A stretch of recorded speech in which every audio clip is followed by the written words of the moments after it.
महाशिवरात्रि। लोग कहते हैं यह शिव जी की शादी की सालगिरह है, लेकिन सच कहूं यह आधी अधूरी बात है। यह रात सिर्फ जश्न की नहीं बल्कि उस खौफनाक अंधेरे की गवाह है जब पूरी दुनिया खत्म होने की कगार पर थी। एक ही रात में 3 ऐसी घटनाएं घटी जिन्होंने ब्रह्मांड का नक्शा बदल दिया। जरा सोचिए, एक तरफ शादी की शहनाइयां थीं, तो दूसरी तरफ मौत का जहर, और तीसरी तरफ एक ऐसी आग थी जो ब्रह्मा और विष्णु का घमंड चकनाचूर कर रही थी। अगर आप यह वीडियो 16 फरवरी से पहले देख रहे हैं तो सावधान हो जाइए, क्योंकि आज हम शिवलिंग के प्रकट होने की वो कहानी सुनेंगे जिसे सुनकर आपके रोंगटे खड़े हो जाएंगे। कहानी पर आते हैं। एक बार ब्रह्मा जी और विष्णु जी में युद्ध छिड़ गया। दोनों लड़ रहे थे कि मैं महान हूँ। नहीं, मैं तुमसे ज्यादा महान हूँ।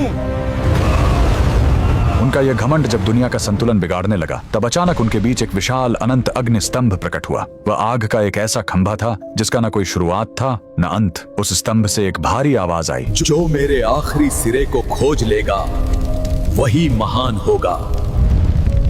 ब्रह्मा जी हंस बनकर ऊपर उड़े और विष्णु जी वराह बनकर नीचे गए। हजारों साल बीत गए, विष्णु जी को अंत नहीं मिला। उन्होंने अपनी हार मान ली, लेकिन ब्रह्मा जी ने वापस आकर झूठ बोला कि उन्हें अंत मिल गया है। उसी पल उस आग से काल भैरव प्रकट हुए और सजा के तौर पर उन्होंने ब्रह्मा जी का वो सिर काट दिया जिससे उन्होंने झूठ बोला था। उनका अहंकार टूट गया। चूंकि शिव जी आग के रूप में आए थे, वो बहुत गर्म थे। तब देवताओं ने उन्हें शांत करने के लिए उन पर जल और दूध चढ़ाया। यही वो पहला दिन था जब शिवलिंग पर रुद्राभिषेक की शुरुआत हुई। लेकिन कहानी यहीं खत्म नहीं होती। एक बार जब देवता श्रीहीन यानी कमजोर हो गए थे, तो अपनी शक्ति वापस पाने के लिए समुद्र मंथन हुआ। सबको उम्मीद थी अमृत की, लेकिन निकला क्या? हलाहल विष। पूरी दुनिया जलने लगी। तब फिर वही भोलेनाथ आगे आए। संसार को बचाने के लिए उन्होंने उस उबलते हुए जहर को पी लिया और अपने कंठ में रोक लिया। जहर की गर्मी से शिव जी का शरीर तपने लगा। उस जलन को शांत करने के लिए सभी देवताओं ने उन पर पूरी रात गंगा जल, दूध और बेलपत्र चढ़ाया। उन्हें नींद न आ जाए इसलिए पूरी रात देवताओं ने गीत गाए और जागरण किया।